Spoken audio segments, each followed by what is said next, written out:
everybody, and welcome to Life in Panels, an OtakuNET Original Series. I am your host for the show, SentinelSeiyu, aka Aaron, and I'm of course joined by the lovely JT, wrong side, JT, aka Jason, and this is Aaron. Yes, and we are glad you are joining us today. It has been, oh man, such a rough week this week for us that we are just getting back on track, so thank you for bearing with us. We've got another great episode filled with all things weeb, otaku, nerdy, and geeky, so grab your favorite anime character plush or your favorite anime figures, and all of your anime figures, I should say. I can't even get my intro right this week. And get ready to enjoy another episode of Life in Panels. Well, JT, I see you having a new little experience on your. We have some upgrades, folks. Camera. We have upgrades. I have a webcam that's better than just my laptop webcam. As you can see, my background kinda is about to show now. I hope it looks right. Let's test it. So right now it says that it's mirrored. I'm gonna quickly change it. And this is how we can tell in the editing later. Yeah, exactly. So I hope that way you guys can see what it's supposed to look like. But yeah, really funny story. So this camera that I bought, it's just a Brio, a Logitech Brio. You know, it's standard. It's actually your gift to me. So when I graduated, Aaron gave me a $50 MasterCard gift card to use on anything I want, and I was like. It was really funny because I was like, the Steam summer sale just started. And then I was like, no, I should put this towards something useful. So I bought the camera instead. You didn't buy any games. Come on, JT. Come on, your priorities are all messed up. Oh my gosh, that's hilarious. This is towards the show. And then I spent like 30 minutes in OBS configuring this whole thing and then getting stickers of me and Aaron on the side. I was like, just in case the top is wrong, you can at least see us. Yes. And, that way this little contrast between me and Aaron, I thought that was pretty funny. Oh my goodness. Well, yes. So you got two types. I mean, at least you didn't do it in Comic Sans. I'm happy at least you didn't do the text in Comic Sans. Well, that's pretty funny. Oh my goodness. Yeah, when you jumped into the recording software that we use for this, I died. Yeah, no idea. That is no way that is your background. Oh my goodness. Yeah, I was going to keep it a secret, but I don't think I can change my background during this. I'm not allowed to, so it's very good that we did this. Yes, very much so. Very much so. Well, we got another exciting episode for you. JT's got a brand new background. I am still the same as I ever am, and we are glad you're joining us again. We are recording this a couple days before 4th of July, so this will be going up after, but we hope you had a great 4th of July weekend if you celebrate in the United States, and we hope you had a really great Canada Day as well, to our friends to the north of us. The friends of the North, we hope you had a good Canada Day. But we got some more anime news and stuff for you, as well as our own horrible thoughts and opinions about the shows and content we love. JT's going to kick us off on our first topic today in kind of a bit of a new twist. So we're going to let you take it away. Yeah, we're going to try to make it more structured than last week. We were kind of jumping everywhere. So we're going to try to focus on one topic as much as we can before we go to the next one. That way, maybe timestamps will make more sense too if we do that. So Aaron gave me a list. I have some stuff I want to bring up too, but I'm going to focus on what Aaron gave me for now.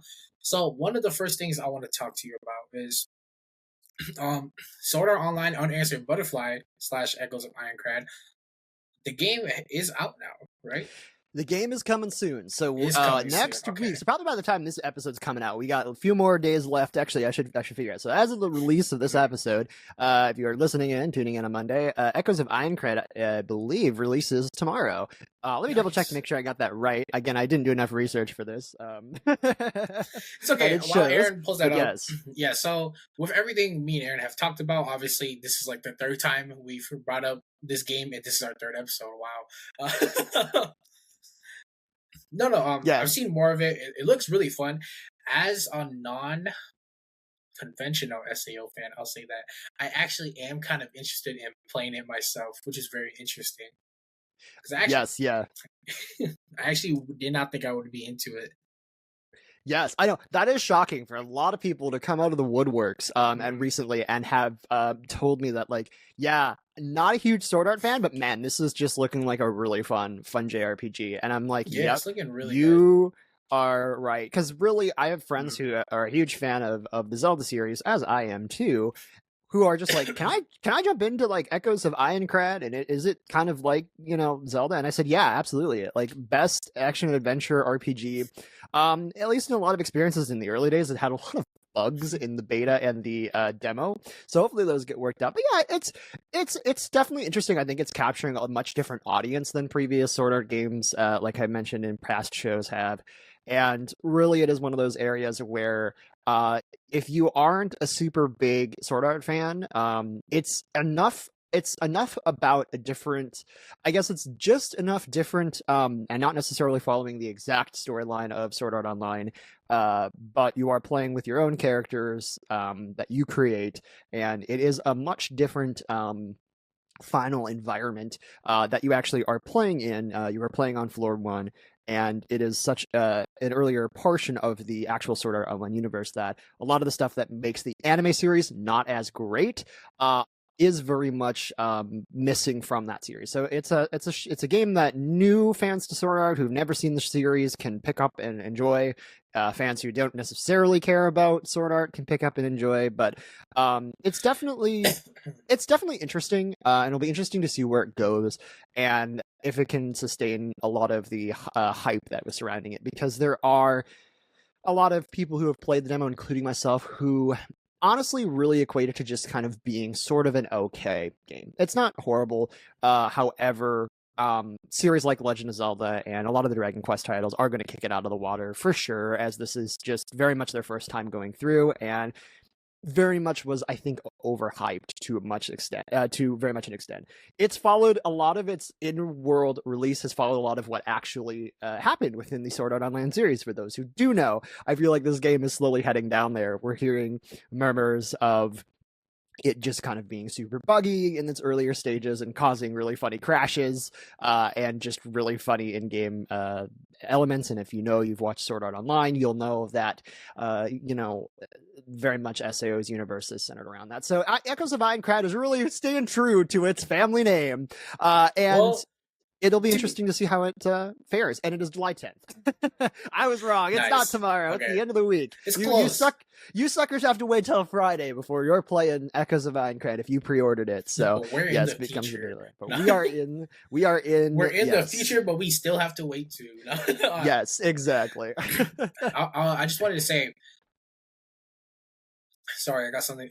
Even Cyberpunk was super buggy and like really bad at first, but then look at it now. Like it is one of like the games that people put out there to like show just how far like graphics and like everything has come.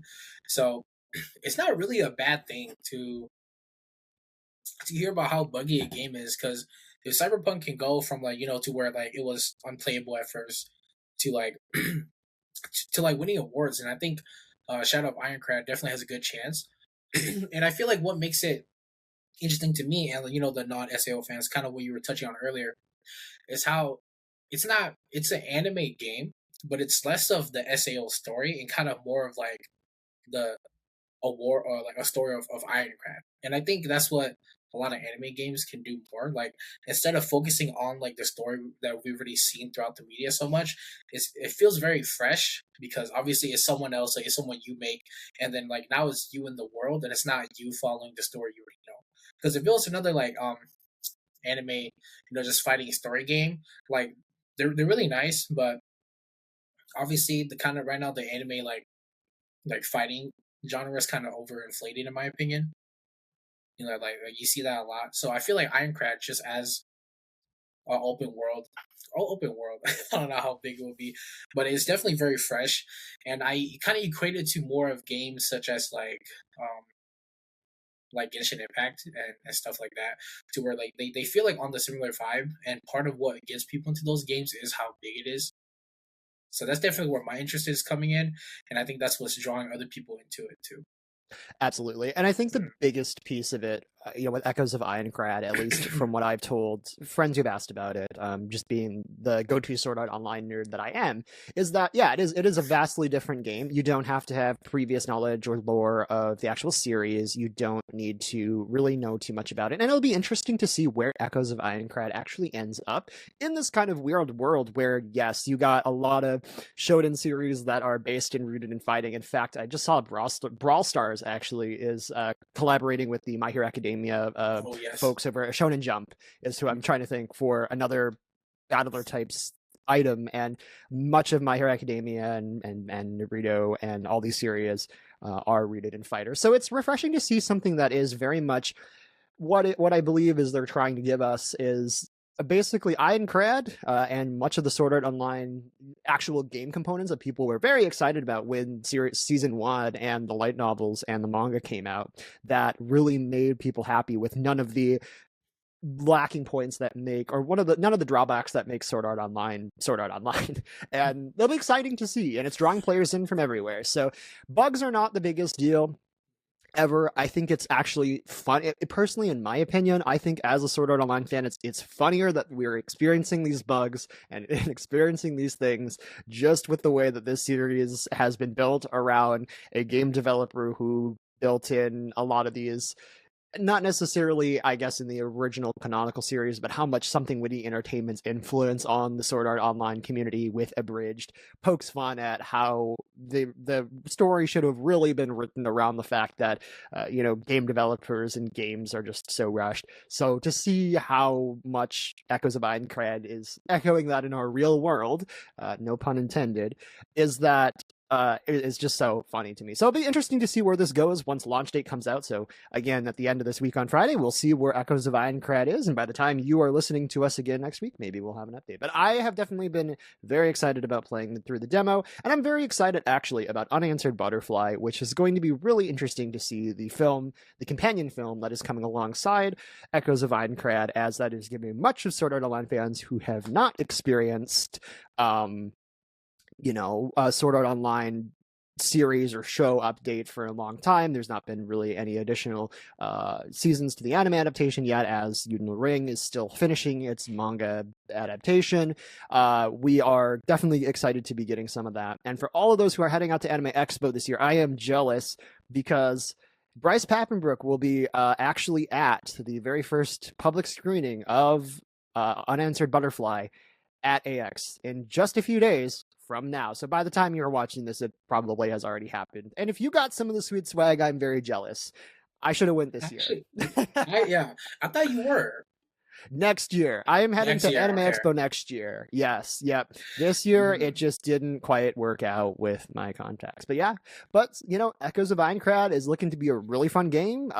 Unanswered Butterfly is looking to be a really interesting adaptation to the Sword Art Online universe. It'll be the first film that's come out since, Ordinal Scale. Or actually, you know what? I think I'm wrong about that, weirdly enough. For as much of a Sword Art Online dork, I believe I messed that up. I believe it is the Sword Art Online, Progressive Skezio of the Deep Night was the very last one. So anyway, that's enough Sword Art Online talk. We spent, 15 minutes on Sword Art Online? We had some more? Like 13. Okay, I'm doing better. We're getting there. My therapist is helping. Yes, it's my really therapist is helping. Because this photo of you, I was trying to find the photo of you dressed up as Kirito. I was like, I have to get it. And I was like scrolling through some of our old contacts. Maybe I missed it, and I found this photo of Aaron, and I was like, this works great. This is the next best thing. My father actually was the one who took that. I said that so formally. My dad was the one that took that photo when I was trying to look through something and I was scratching my eye and it just lined up perfectly. So it's one of those classic, just best shots that are out there. I feel like this could definitely have been an early 2012 photo. Like top text, bottom text, put it right there. You missed out on the impact font, man. You should have put life and panels in the impact font, man. It would have been classic meme territory. Oh man. Well, yeah. So we got a lot of stuff that's coming up, and it's just exciting. Yeah, and then the next thing I want to bring up is So I actually already knew this before you gave me the list. sometimes I catch Aaron on Discord, and I can see what he's doing. What do you think of Welcome to Demon School, Iruma-Kun? So thanks to Welcome to Demon School, Iruma-Kun. And you know what's funny? I'm reading this and I think I typed that wrong. Yeah. I was typing this so fast. I'm confusing shows now. That's good.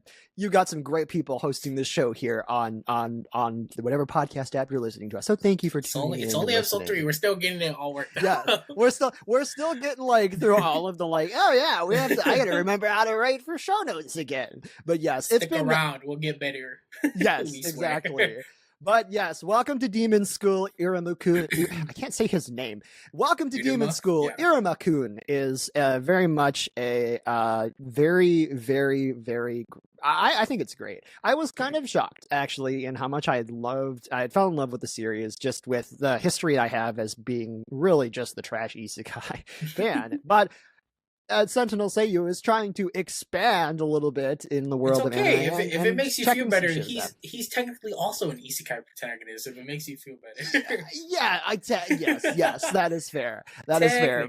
Technically, yes. So I'm not fully out of that yet, but I think what's so endearing about the series is just how it tackles a majority of a lot of the problems and conflicts and pokes fun, while also just being really. The classic anime series that really does hit you in the feels, and that was very much what Welcome to Demon School Iruma-Kun really did for me. And Iruma is just it sounds really weird to say, but he is just awesome, man. I don't know, he is just a really cute character that you cannot not love. He's a very adorable kid. Yeah. Oh yes, very adorable kid. Yep. So how far are you didn't have to add all that. This is making it sound really bad. Yeah, this is making it sound so much worse. But we are an anime podcast. But yeah, no, I mean, just the writing of it is just amazing, and there is just so many wonderful moments in it. And I mean, it's got stellar voice actors in it, and my goodness, we have to hear Alejandro sob again. Alejandro is, I swear, in pretty much everything. How far are you into the show? Oh God, I'm like you're reading it.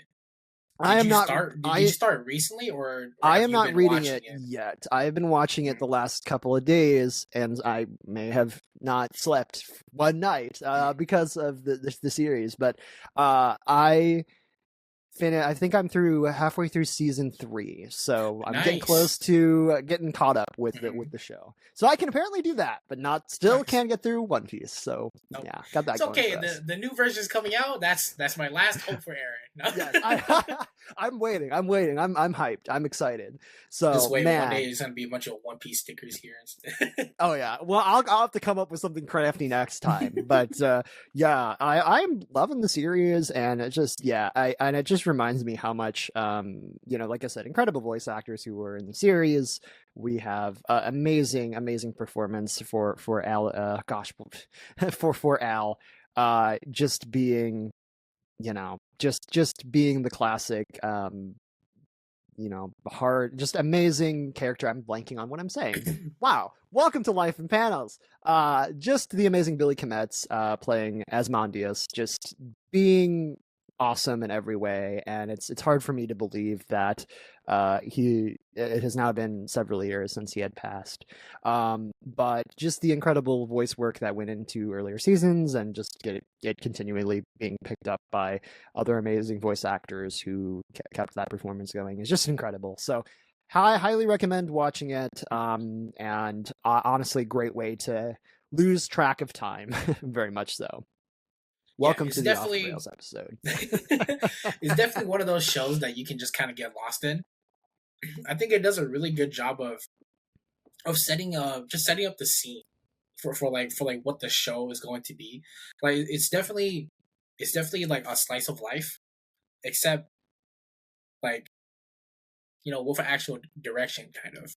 Because I think like the pacing is a lot faster, but you can definitely call it a slice of life for what it is. And I'm someone who's watched it since the first season came out, so I've kept up with it pretty well. I also read it for a while, and then I stopped. So I'm really excited that you're watching it, and I agree with all of the things you said.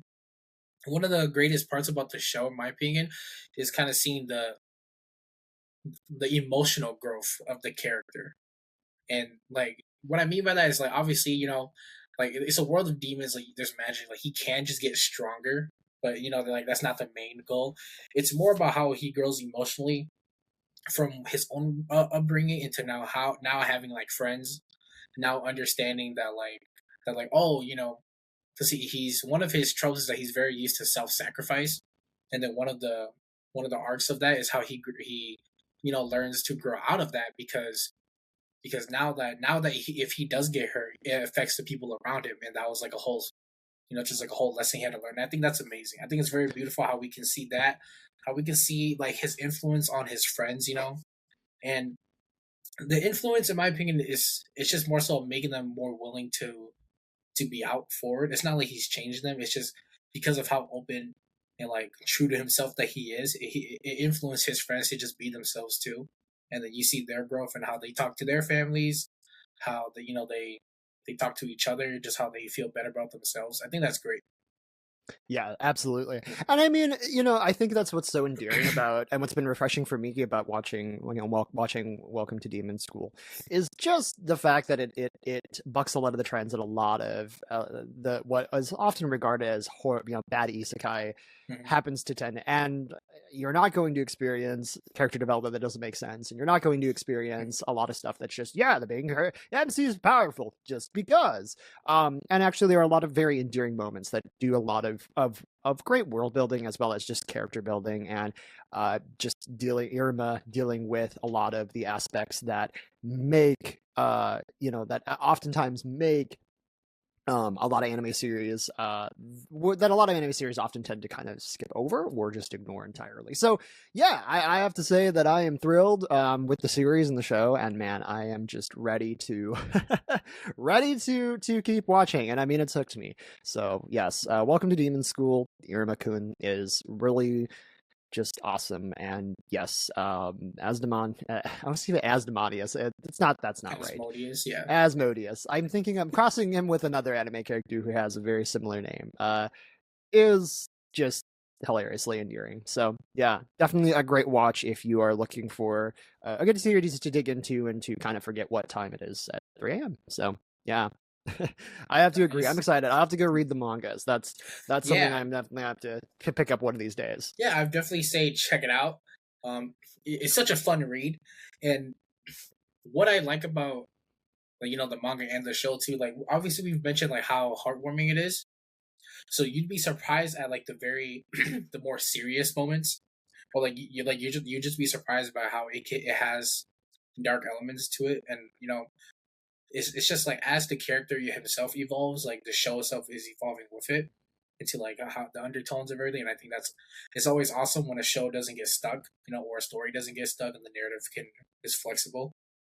Because I think like I've talked to this about about One Piece with Aaron on how one of my favorite characters, probably my favorite character, is Usopp, except he's kind of stuck in the comedic character. So it's really good when we can see that like like the story actually evolves and the characters actually change, and there's actually like there's growth over the story.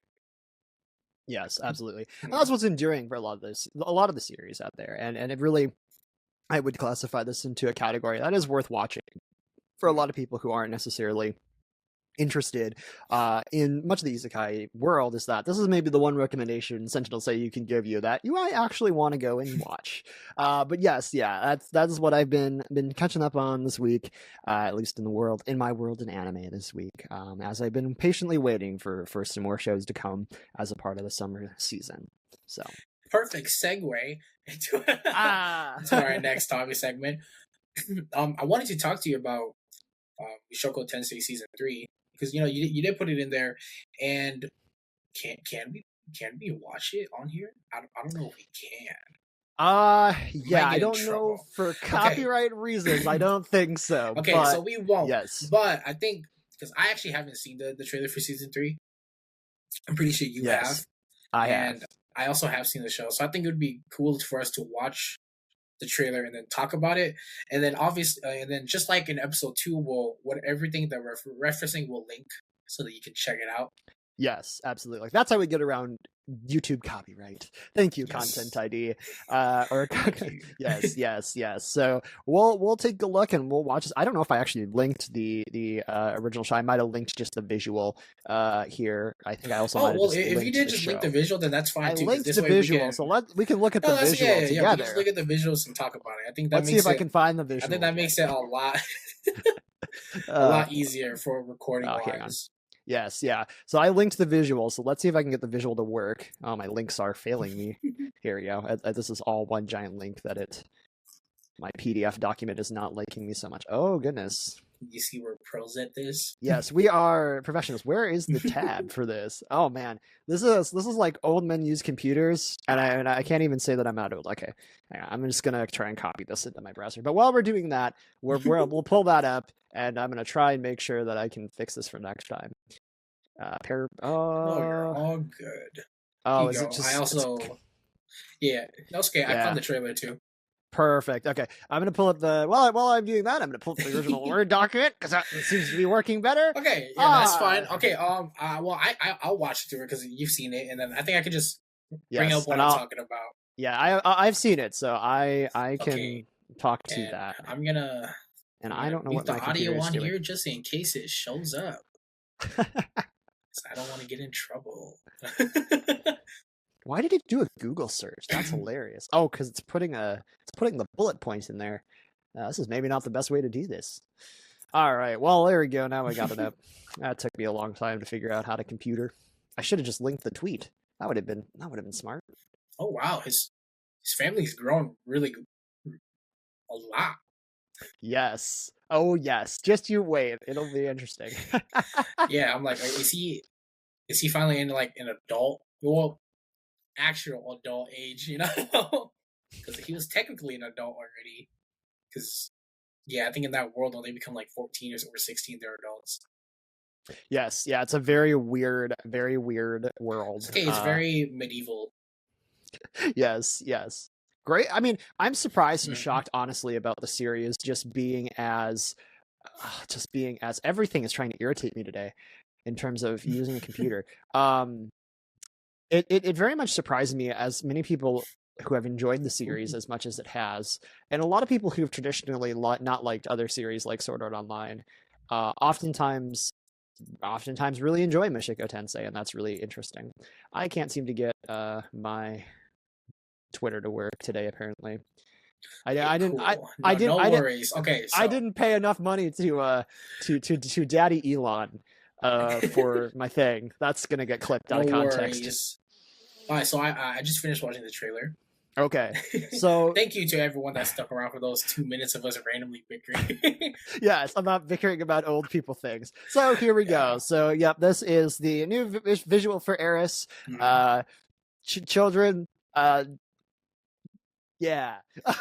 So, but Aaron pulled it up, not me. No. Yes, this is my fault. But and also, yes, sorry, absolutely. Audio listeners only. Yes, sorry, people who are listening to the audio. You should go watch the video version. It's on YouTube, and it's free, just like the audio version. But if you're driving, please don't. We like you to be Shameless safe. plug.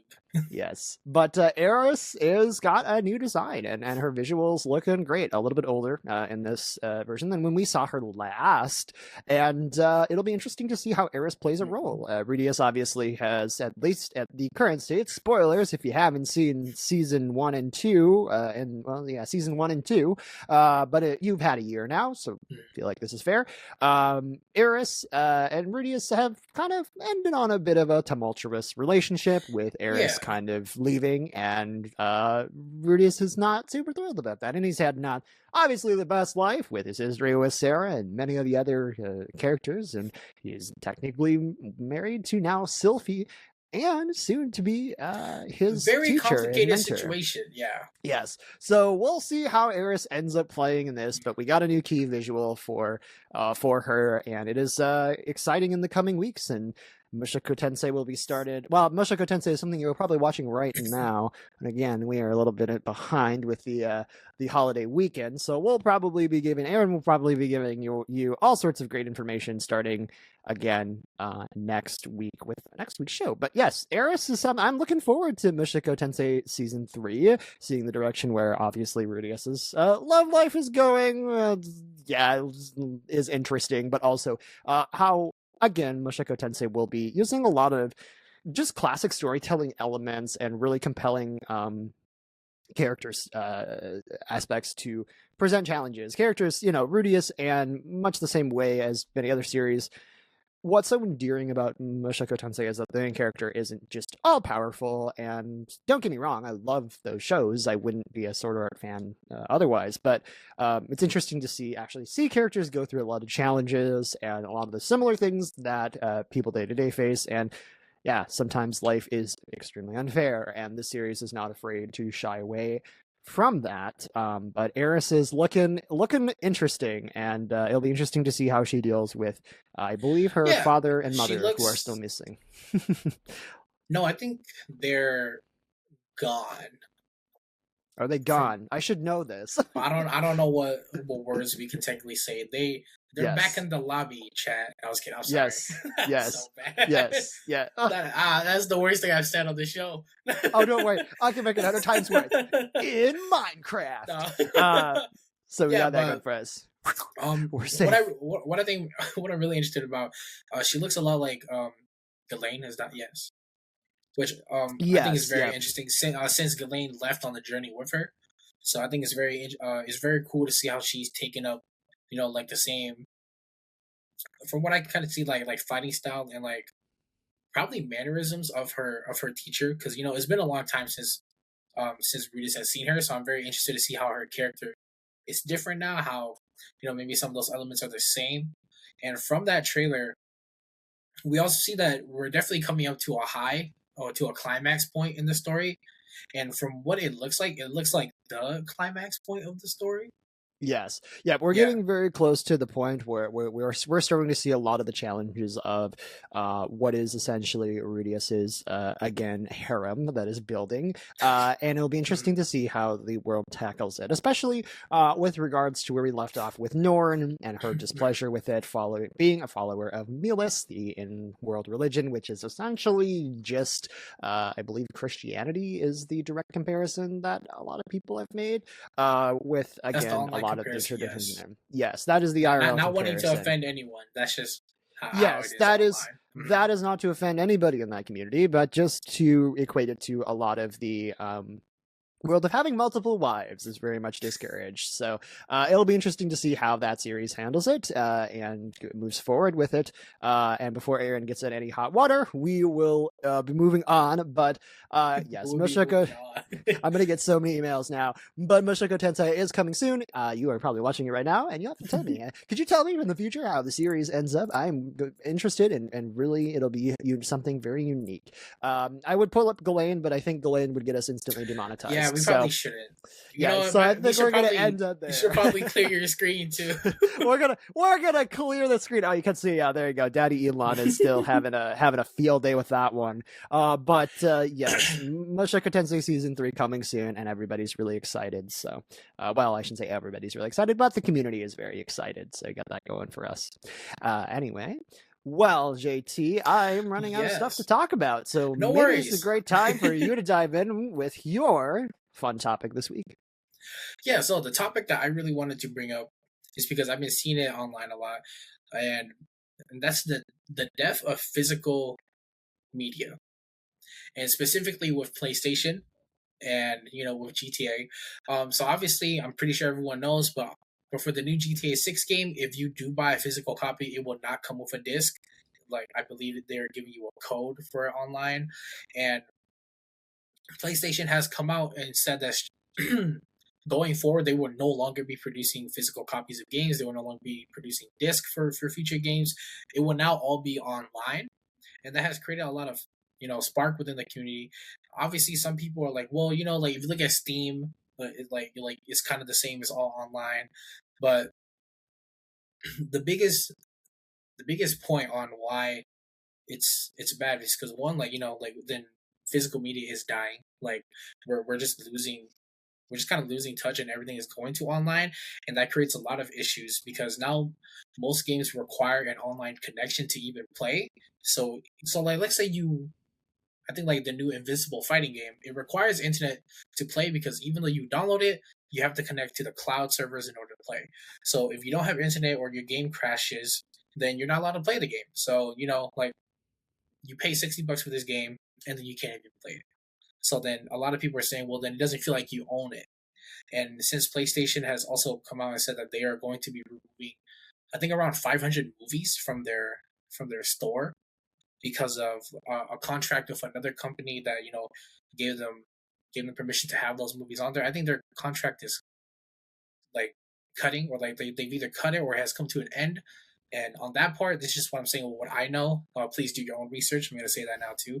So because of that, I think they're like, from what I've heard, allegedly, I think the people, those movies are just going to be removed off people's accounts without no refund. So to hear that, and then to also see them say that they're going to cut back on physical media, a lot of people are scared because then it really does feel like, oh, just because you buy it doesn't mean you own it. Like if they're taking those movies away, who says that they can't take your games away after you've paid for it?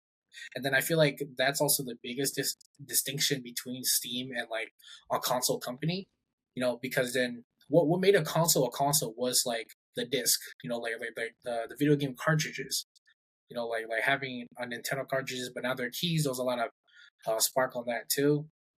So I think this is a very very important topic that we should talk about. And I wanted to bring it up with you because we've also talked about our opinions on AI, a little bit of extra information. Like me and Aaron had done a research project on AI too, and he interviewed me for it. Maybe we'll put that in the in the bonus just for people to see if Aaron wants to show us his additional work too. But yeah, like I think, what are your thoughts on hearing that? I don't know how much you know of it, but Yes, yeah. And so for those who were asking about research, we'll pull up the screen share again and give you some details. I'm also getting apparently I should go, apparently I need to, apparently I guess Pandora doesn't realize. No. Yeah, Pandora doesn't realize I'm an anime fan and is trying to sell me some rings there. 551 films. Yes, 551 films are being erased from users' libraries. Mind you, these are films that people have purchased, right? So this isn't like streaming. This isn't like I'm sitting down and it's not like a subscription where you have access to it. Right. This isn't like something I'm sitting down and I'm subscribing to, which, by the way, you should subscribe to the Mega Otaku, which has now come out on our Apple Podcast, where you can get extra bonus episodes. Sorry, have to do shameless plug, but we would never take away any of the shows. Yes, yeah. That was a really good segue. But we will never take away anything from you folks, but apparently PlayStation and the folks over at Sony Computer Entertainment in the US and Japan say otherwise, because a lot of the contracts that they had with major film studios have, again, those agreements are starting to end, and they are not being renewed because of pricing. If anybody who works in media or has any concept of media will know that those contracts are oftentimes a mess, and it looks like a majority of these films are coming from Studio Canal. So the agreement with Studio Canal is coming to an end and will be, again, being removed as of September 1st. Now, here's the frustration, right? So again, this isn't something that people are necessarily subscribing to in much the same way that you would Netflix. Netflix, at any time, according to their user agreements, can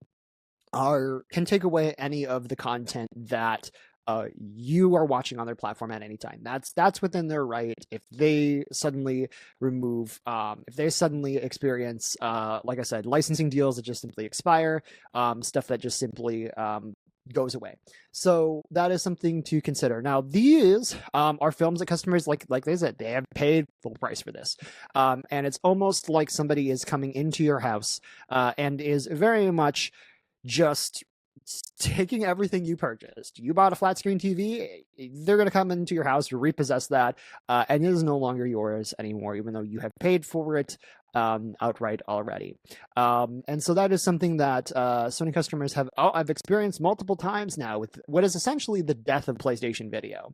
Now, many people have argued that why would you purchase content on a game console's video store? Like that just, that was just setting you up for failure. But the thing is these are products that are being sold, and you purchase this content at the full $30 that movie studios charge you. So why wouldn't you expect to be able to watch that forever? Yeah, I don't have that issue with Blu-ray disc of of Lord of the Rings and The Hobbit.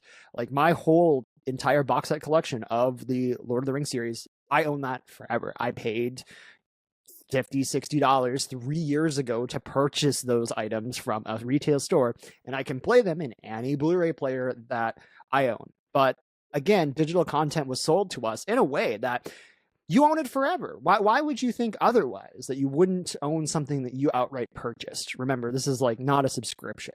So again, people have the right to be upset about this, and this is very much along the lines of a lot of how digital media is going today. I am not thrilled with the world of subscription anything.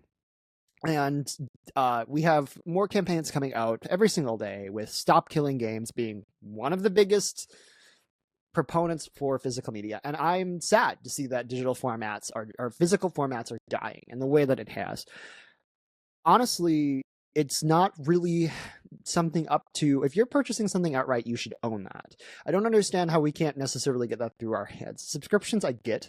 I understand that I don't own any of your software, but when I outright purchase something, that's different.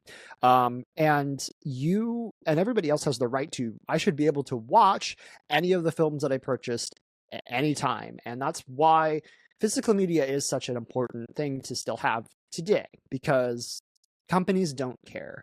If Sony is not making licensing deals, if it's too expensive, they have the rights to pull that media from you. And that's not okay when you are purchasing that content outright, because you aren't getting a discount for having this content potentially be pulled at any time.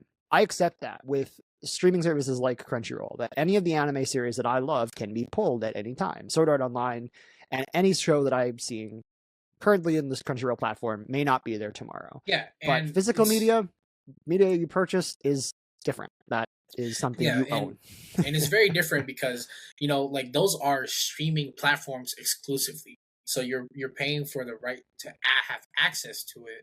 That's why, like, even within the Netflix, contract, like they are free to like take out shows, put in new ones because they're a streaming platform, and that's how it works. That is their agreement.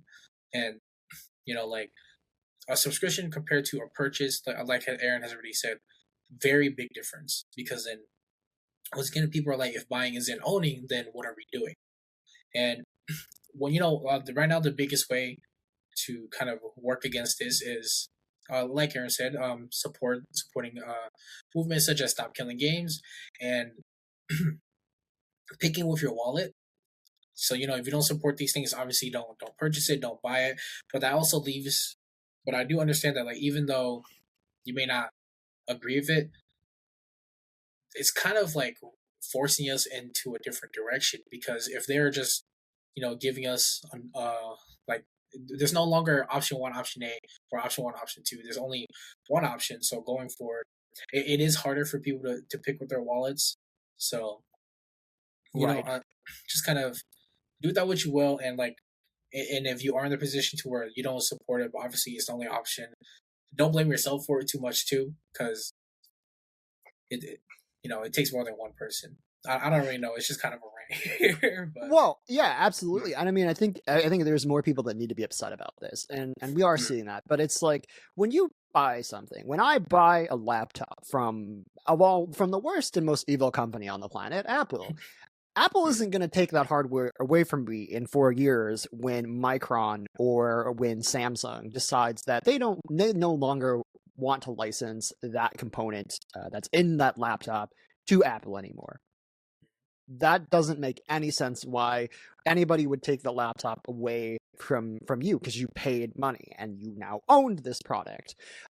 Physical media, digital media was proposed in a way, and I remember the early days of when streaming media was just coming out, because I'm old. But online video stores were sold in a way that is, you can purchase the same content that you buy on disc on Apple or Google or PlayStation Video or whatever digital platform you use, Amazon Instant Video back then, and you'll own it forever for the duration you have that account. That is not the case, and we are seeing companies removing this stuff at a blisteringly fast pace and breaking user trust. And that's really where it is one of those conversations where billionaire CEOs do not necessarily care that you now are losing access to content that you rightfully paid for. And with alternate options being dropped left and right, with Best Buy, largest retail store that exists in the United States and much of Canada, now no longer sells physical Blu-ray discs anymore, and other retailers like Target and other electronics companies, as well as Amazon, are dropping support for physical media, it is going to be harder to, again, have users choose with their wallets. Why would we want to be forced into purchasing media digitally if we know that 2 or 3 years, that a month, 2 months, 3 months, or even a year down the line that we won't have access to the stuff that we had purchased? Doesn't make any sense, and I think is just really disappointing. And coinciding with that, with the gaming movement, Sony's response to remove much of the physical game disc production is frustrating.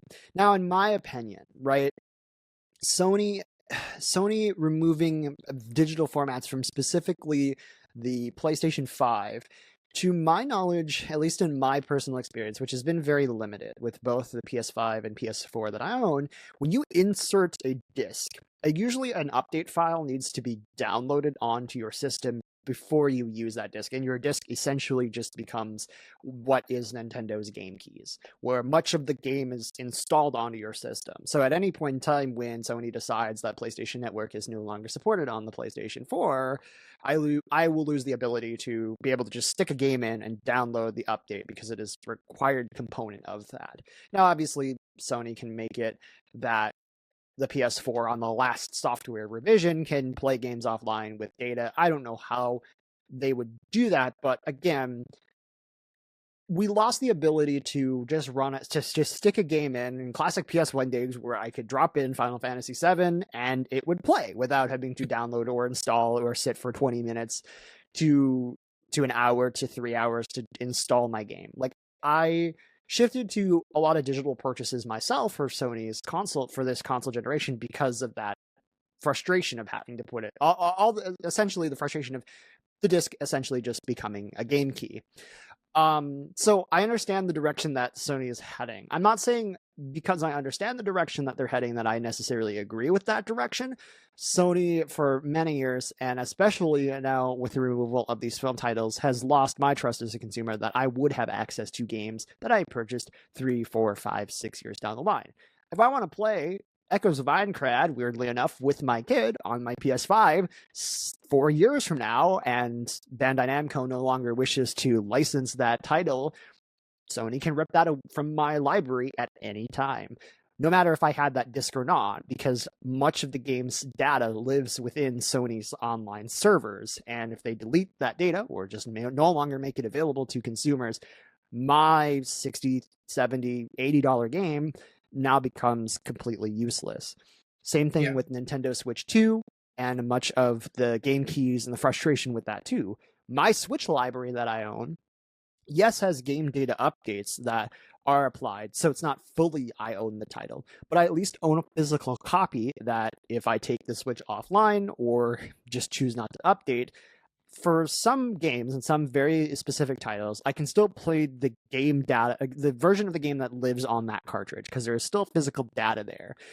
To some extent, I've never experimented with the PS5 and PS4, so I don't know if that's something where I can stick a physical game disc in and play it directly off the disc. I think like the idea obviously still works, and that's like part of the reason of the Stop Killing Games movement too, was like support for those offline or like more like less service games. It's just the access, just to be able to have the choice to go back to something that you care about, the choice to go back to something that you spent your money on and trusted that you would still be able to continue playing it. Well, and not necessarily everybody in the United States has has equal access to the internet. I'm lucky to be in an area where internet is great. Not everybody necessarily has that. So being able to download game data at huge ballooning volumes of 30, 45, of 100, 200, 300, 700 gigs of data is almost impossible for many of those users who do not have access to the internet in the same way.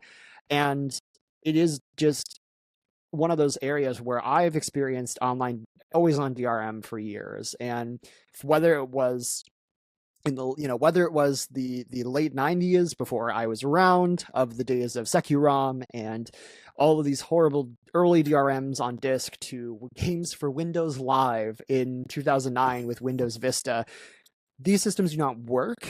And these systems are just going to, again, are not in the best interest for consumers. And consumers like you and me and everybody else need to wake up and realize that this is very much the case that we're running into, and support movements like Stop Killing Games, because it is, you purchased something, you should own it for forever. I understand if it's a subscription service that the company has the right to terminate that at any time, but when you buy something in a retail store, you are not, your dishwasher does not walk away when the company no longer wants to supply plastic parts for it. And that is what we are seeing with games. It's just a big part of consumer trust, because then a lot of people, obviously, like they're violating your trust as a consumer. Like, they're taking away something you thought was yours. And another thing is how it also limits the access of what you can share with people. Absolutely. Because I know the trailer that people are bringing up to talk to about PlayStation. I don't think we can bring it up because obviously it's not our video, but it's an old commercial from PlayStation saying, "Oh, this is how easy it is to share games on PlayStation," and it's just another person handing another person a hard copy of a game, and for their model to be unlimited play, a lot of people are saying, well, now play feels limited because, their options are being cut. You can't just, and kind of like what you're saying, like the service for those, for physical copies could, go down. So the act of just being able to share a game, and specifically share games online too, because I know PlayStation does have that feature, it kind of cuts a lot of things out. So then, you might not be able to play, like, share your games with your friends or your family members. You might not be able to easily access it anymore. And then it slowly becomes a thing of, like, each person is going to eventually need their own copy. And that just feels like, it just kind of feels like more of a business decision on their end than not really any thought on how it affects the consumer. And we see that too with game prices going up. Sorry. Yeah, no. And I mean, the funny part with Sony in particular, deciding to make this change to remove the shift in consumer preference according to them, which is a complete load of just BS, is the fact that they've been through this twice. Sony, if you were around for the PlayStation 3 generation at all, everybody remembers the nightmare that was PSN and having to download your games and how games just took forever, and game sharing took a back seat.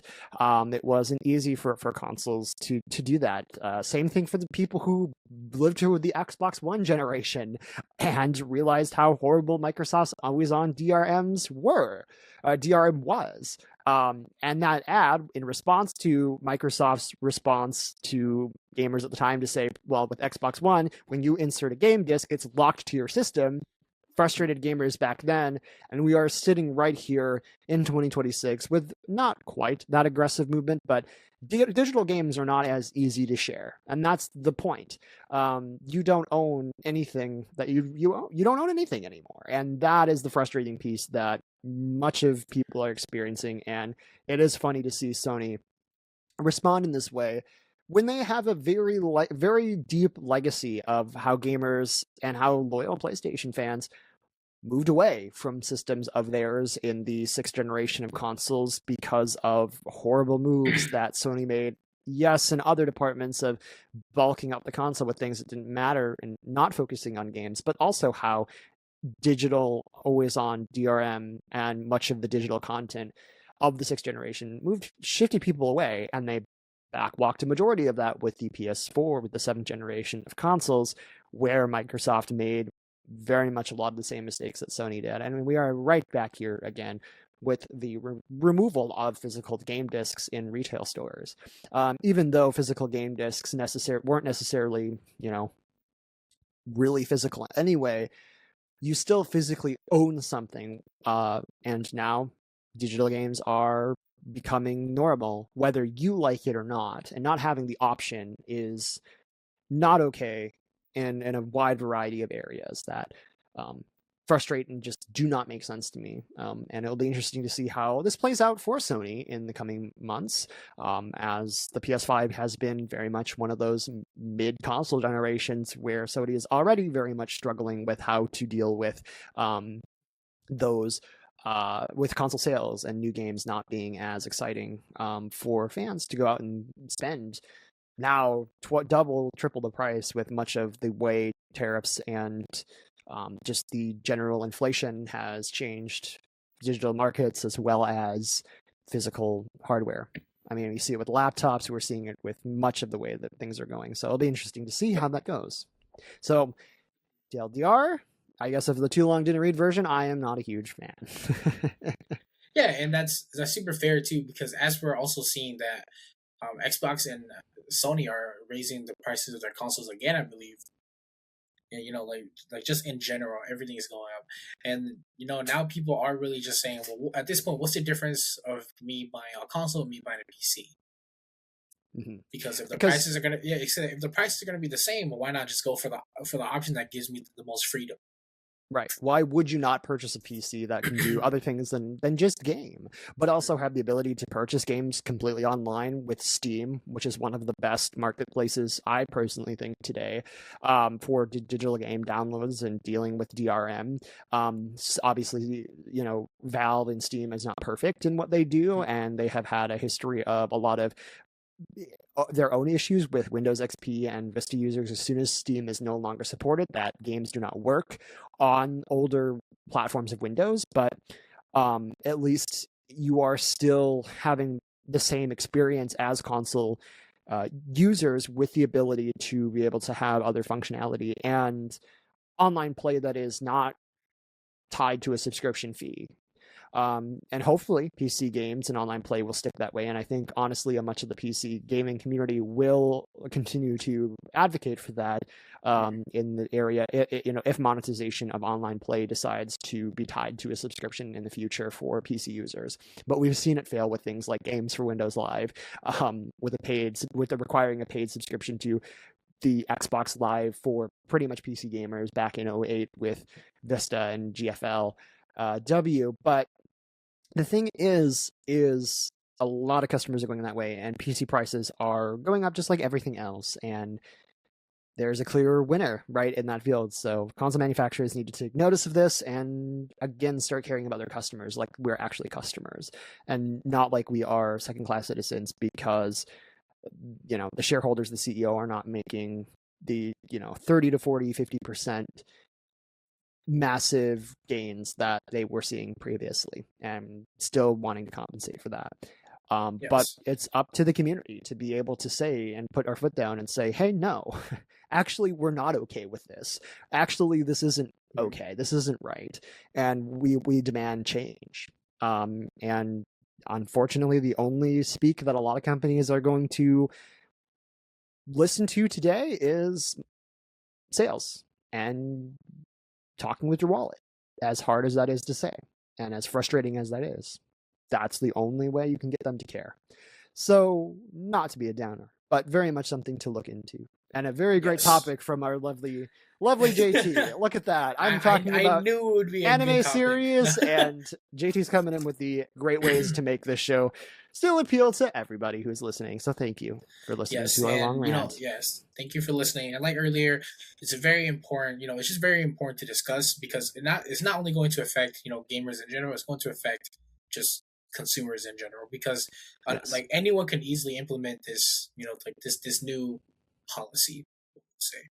But like Aaron said, not to be a downer, because I think we talked about this for like 30 minutes. Around the time when this episode will come out, obviously Independence Day and everything. So I think because we're getting near the end of the hour, to like round us out, How about we just share a story from previous celebrations we did for this holiday, and just one that you wanted to share. Yeah, that's a good question. Actually, I can't think of anything too. Let's Mhm. see. I'm not sure. That's a great question. Much of my family is kind of interesting. So when I was a kid, many years ago, I have family in Iowa that we would visit every so often for the Fourth of July, and much of my childhood was spending time in a park with a picnic, and it was wonderful.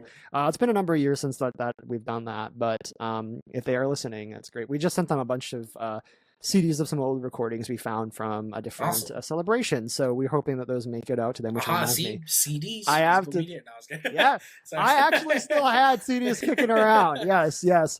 I had like 10 left, so that was exciting. And you know what's funny about that? I was in. We were, I think, both in the same city the same day. That was the day we were getting ready for this show, and you mentioned that Oh, you were down to undisclosed location because we don't want to dox ourselves. But we were there the same day, and it was really really funny. And we should have just recorded in my apartment, but hey, what do you it's all do? good. Regardless, though, yeah, I got a lot of fun. For this year, at least, I'm heading out of town tomorrow. We were actually going to head out today, but I forgot I had a podcast to record or tonight. But I'm heading out of town for a little bit. I will be back by the time this episode goes out, so don't even think about trying to mess with me.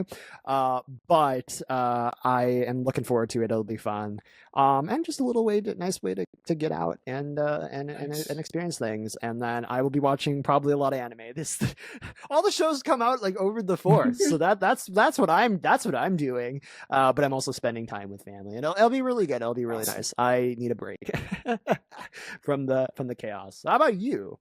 I know this went a little bit outside of Oh, oh no, it's memories, okay. but No, it's totally fine. I'm I'm just gonna I'm just gonna get an Aaron's head. Did you edit it yet? Did you edit it? No, I was kidding. No, I'm not gonna do that to you. One story that I would like to share. Back in high school, I was at my friend's place. It was me and a bunch of other friends. So we were just there shooting fireworks out at his backyard. We were just there having fun. And, we got up to some shenanigans. One of my favorite things we did that day was shooting Roman candles at each other. I'm learning so much. So for those who don't know and weren't listening to Nippon Now, which is the show we originally came from Mhm. prior to Life in Panels, I found out JT is a little bit of a menace. I was Kind very of crazy. shocked because if you meet this man in real life, he is very calm. What you don't realize is that he is very much the typical, I would say, 14 or 15-year-old boy, which is press the giant red button and ask questions later. I gotta And I see was what he does. very, very shocked about that, as calm and collected as JT is. He has gotten Mhm. into more shenanigans than I have. And I think a lot Yeah, of I've people gotten were to very some. surprised about that because I exuberate Sure. a little bit more of that. I am that person who has the personality when you first meet me that I am like that type of person. But in reality, my life is pretty calm. Yeah, me and Aaron are very opposite of what Oh, yeah. of what you would think that we get up to. um, yeah, obviously, and upon that, I've talked about a lot of instances of where I probably was where my life was probably kind of in some danger, somewhat dangerous situations, such as walking on frozen lakes, um, and like my leg falling through. Not again. But yes, but back to the Fourth of July story. These stories will come up naturally as we continue to do the show. You gotta wait to those bonus You episodes. How gotta else are wait. we gonna Maybe get yeah. paid? Maybe those bonus episodes. I'll explain how I almost lost my life a lot. I'm exaggerating. I don't think it was that anything too bad. Otherwise, I wouldn't. Otherwise, I wouldn't keep doing it. But we're shooting Roman candles at each other, dodging, seeing who can get the closest to the person shooting the Roman candles. Stuff like obviously holding a firework in your hand lightly, so that as it shoots out of your hand, that's super crazy. And ultimately, it was just one of those high school memories that you look back at because I think it was like either junior or senior year that it really felt like the end of a chapter. So that's why I always remember it. I always remember the crazy stuff we decided to do that day because it was also one of like the who knows when we're all gonna be together again like this. And we just ended the night very calmly with just sitting in the backyard of my friend's place on the porch and lighting fireworks in the concrete. Very safe. Very safe. Mm. For Very the safe record, from how it started. Yes. For the record, kids, don't try this at Don't home. do anything I did. Don't do anything I did. Disclaimer.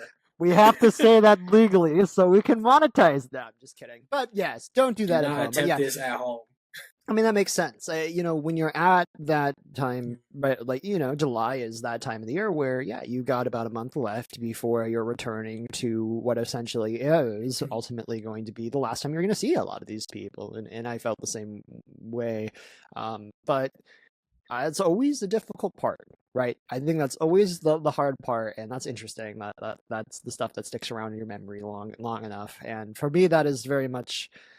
There are moments, not necessarily with 4th of July, but one of the last few times I've seen a lot of my friends that to this day that has seemingly fallen off the face of the planet. And so very wholesome stuff. Wholesome, I guess, until you're holding fireworks in your hand. Did they tell you not to do that? You can just blow your hand off. It wasn't completely. It wasn't the destination, Aaron. It was the friends we made along the way. Don't worry about that stuff in the middle. That's the lesson of anime. They're risking their lives all the time, and their friendships come out even stronger. yeah. Took the bad parts. yes. So Jason is officially an anime MC. All right, well, that was pretty short. We got a little bit more time to fill, so I'm going to dive into one of the last things. I'm stealing this from JT for the last one, but I do want to talk about this last piece as well. Of course, as a part of, we're jumping back into, we should have probably done this a different way, but you know what? We're life in panels, and this is not going to make sense. But one last quick move into the world of upcoming series from Old Country Bumpkin to Master Swordsman. Season 2 is coming out soon, actually over the 4th of July, so I will probably be watching this. I will probably watch through a good majority of this, but it is coming out. The trailer is out now. I actually have a question for you about that show.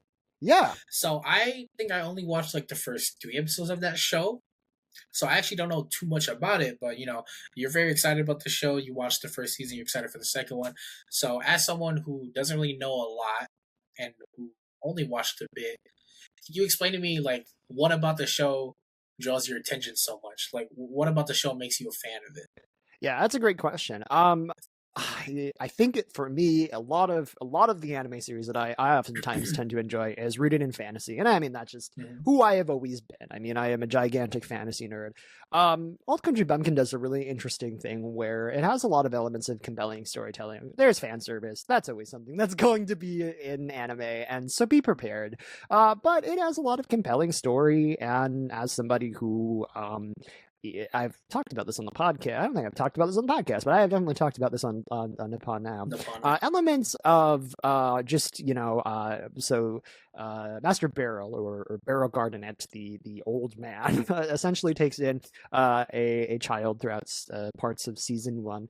I will leave it there, but very much has a lot of great compelling story elements with just the characters really caring a lot for people who are not necessarily always connected to them, and just being very heartfelt, and having story elements of personal struggle and how this older gentleman has affected many of these people's lives who are now adults. And so it really does feel like basically how whenever I run into teachers of mine or people who have had a huge impact on my life, it is that in technically an anime series, while also having action elements and other compelling story arcs that just make a lot of sense and really make you fall in love with much of the world building and the characters along the way. And season 2 has been something I've been waiting for quite some time, just to see where it goes from here. And the fact that the season even got greenlit was great. A lot of voice actors in it were also fairly new and ones that I have not necessarily been familiar with. And it's not bad. Actually, they did a wonderful job the first time for anime, and it's one of Amazon's very first fortes into picking up a series specifically for Amazon. So they did a great job with it. They picked up a well-rounded series for for Amazon getting into the world of streaming anime. That's actually really interesting. I didn't know that. Yes, yeah. So definitely a good watch if you have Amazon Prime and you're looking for something to do. Season 2 is coming out on Amazon. I believe it goes to air starting in a few days here. But you are probably watching it already.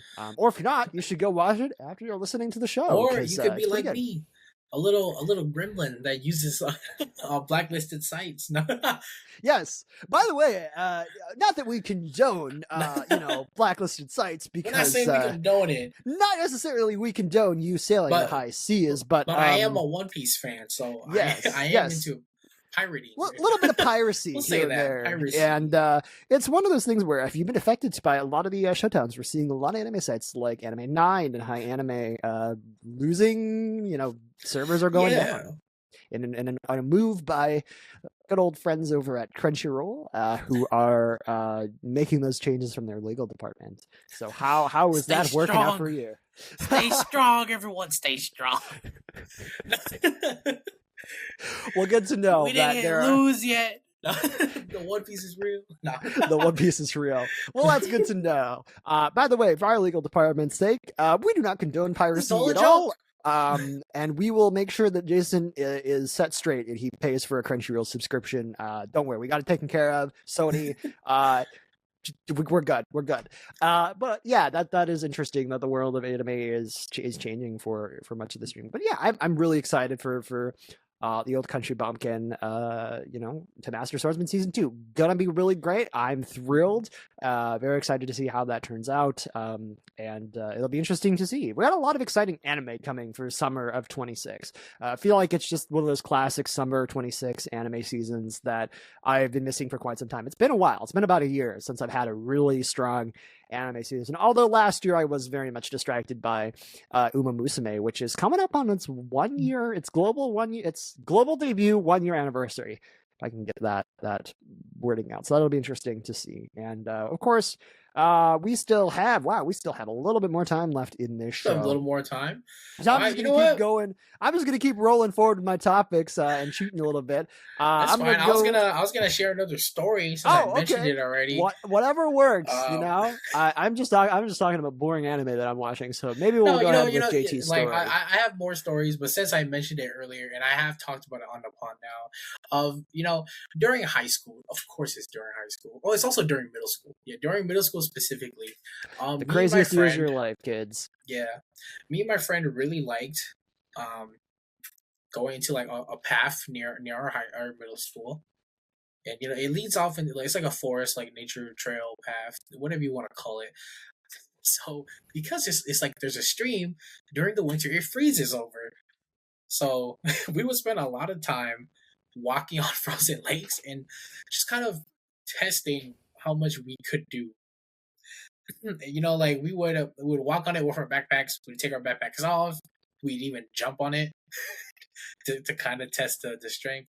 Well, we would jump near the shore, so it's not like we went to the middle of the lake and then jumped. We weren't that stupid. If anything, we threw rocks to test how durable it was. But the specific story I want to share is how one winter day, I thought that the lake was way stronger than it actually was. So as I'm out there, and I'm a pretty big person too, so I should have known. As I'm walking out there, I stop in the middle of it. I look over to my friend. I'm like, "Hey, I think we're good." And as I say that, my left leg just breaks through the ice, all the way up to my knee, and through some sort of like insane luck, my leg falls through. But with my other leg, I'm able to push out and run off, and only one of my legs up to my knee went into the water. So yeah. It reminded me of a story that I'm hesitant to share because he is not in the room and I don't know necessarily how he feels about this being public, but you remind me much of my dad. And recently we had visited, we'll say, the scene of the crime where it had happened, because we were in his, we were driving through we were meeting a coworker of his who lives near his childhood homes, his old stomping grounds. And to see just how insane that particular incident was really hilarious, and not funny in a way that he thankfully is doing fine. This is when he was like 17 years old, and also had to give him a little bit of a hard time to say, well, at least you got it easy with me. I may be a nerd, but at least I didn't do anything that crazy. And it is going to be an interesting time. But yeah, I don't know how people do it. See, I never understood this, right? Like people, this is normal, apparently. I never was that way, so I guess I'm the weird one. It's for the plot. Not sure. Yeah, I mean, at least you get good stories. It's for the dad. Yeah, the dad lore. I mean, it was one of those stories. Right. I mean, I have stories. I have stories in weirder ways, like working for the mafia. That's an interesting story that we'll probably talk about in a bonus episode. Yeah, check that out in the bonus episode. I think that's a good one. I'll have to tell my story on how I worked for the mafia, because I think legally I am in the clear for that, but I'll double check that. But yeah, there is a lot of. I didn't have quite the wild childhood as JT, or apparently my father.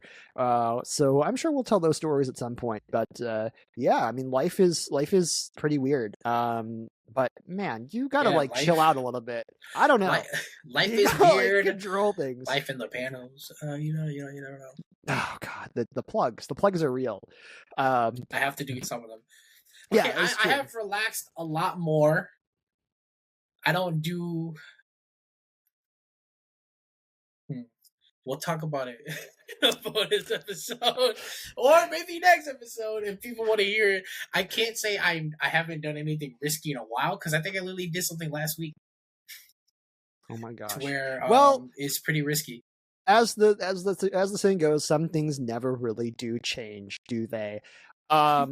We'll talk about so yeah, anyways, in the meantime, we've talked a lot about this throughout the show, and we don't usually plug this hard, but Life in Panels has a way that you can support the show. If you like what you're hearing and want to hear other stuff that we have to say, we have bonus episodes which are available in the Apple Podcast app, so all of you fancy Apple people out there can listen, of course, in the Apple Podcast app, and subscribe to OtakuNet's mega otaku subscription, which allows you to get access to our bonus episodes and ad-free content, as well as a bunch of other stuff as time progresses. But for those who don't have an iPhone, because yeah, I mean, not everybody does, you can find our new Patreon page as well, Patreon, which we'll get a link up soon. I think it's coming out soon. I'm just still working through a lot of the technicalities with that, so go check those out and subscribe to get extra content as well, and some of our dumb stories. And Jason hopefully doesn't chill out too much, because at least we have content, as we say in the industry. Content.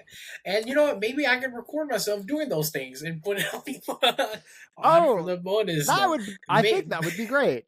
Yes. I might have something I can send. There's a lot of me walking on fallen logs.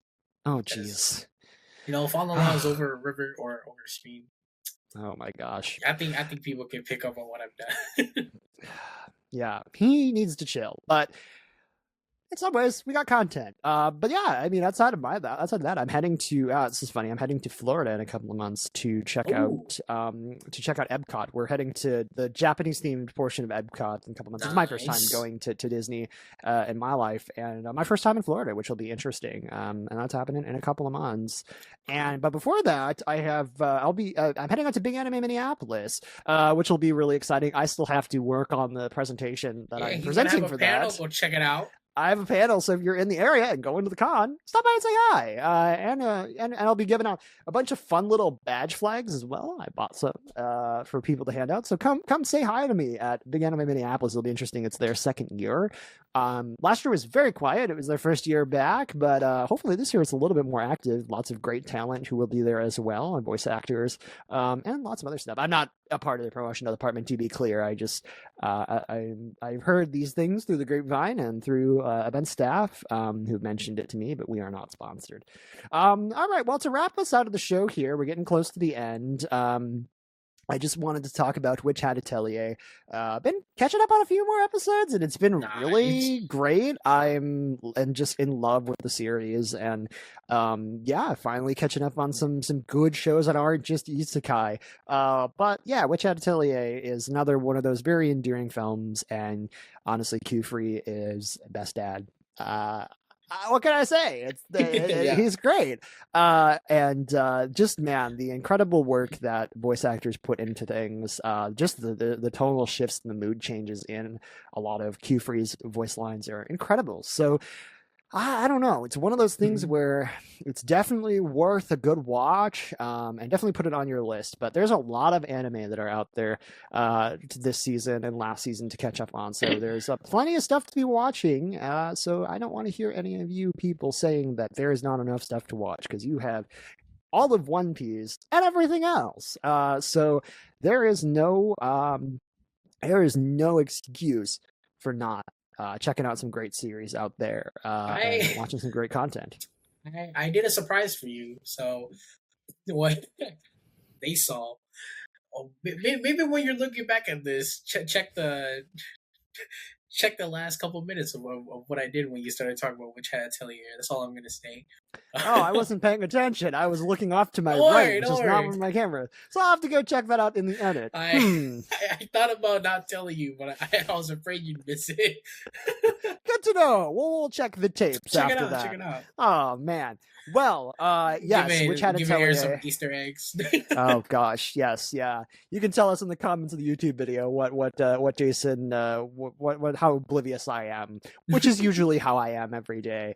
But yeah, I love how the community got so salty about that. I love how there was a little bit of disagreement among much of the Witch Hat Atelier fans and the Jujutsu Kaisen fans. Look, not every character looks like Gojo.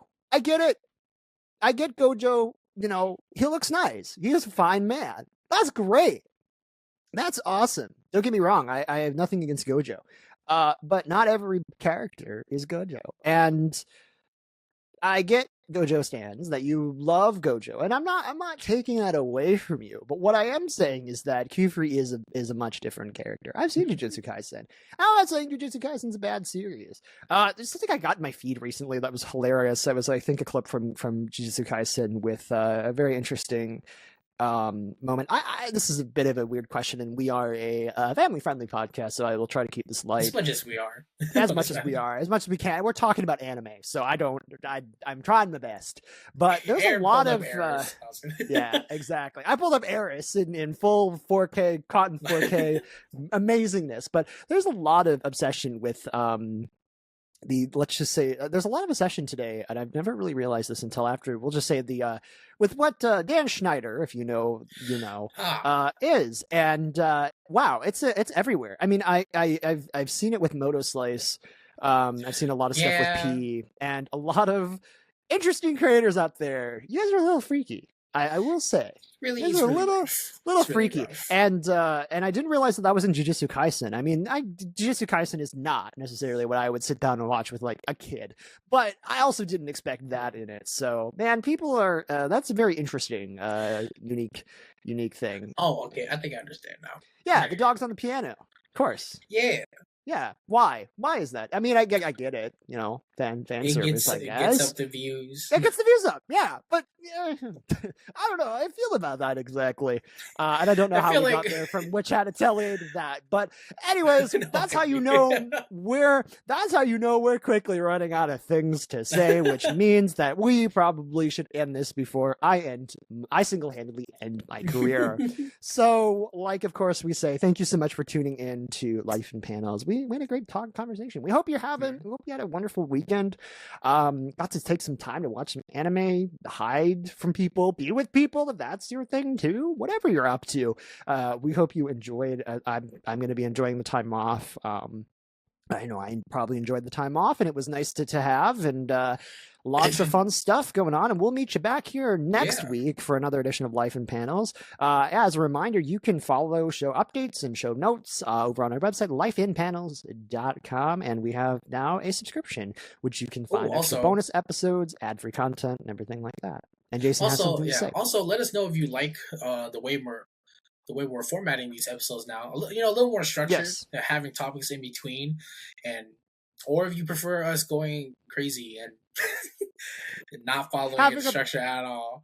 Absolutely, and having a brain aneurysm right in the middle of a podcast. It's okay. I think we did pretty good for the first 2-3 parts. Absolutely, yes, yeah. For getting the stuff off the ground, this is great. But I like the structured aspect of this, and hopefully we'll have more topics to talk about next week. This is you have those ebbs and flows where there are definitely moments where things are quiet. That'd be awesome. Yeah, and if there's something that you're missing, like people want to see manhwa, we'll take a look at that and actually dive in. And and we'll take. I have a topic that I really want us to talk about next week. So if you're a D&D fan, come back. Yeah, I'm excited too. I want to bring up D&D topics. Okay, I think it'd be very fun. So come back next week, all you TTRPG. Oh my gosh, I said three T's. TTRPG. It's getting late. TTRPG fans, come back for next week's edition of Life in Panels. We are a nerd and otaku podcast, so it fits.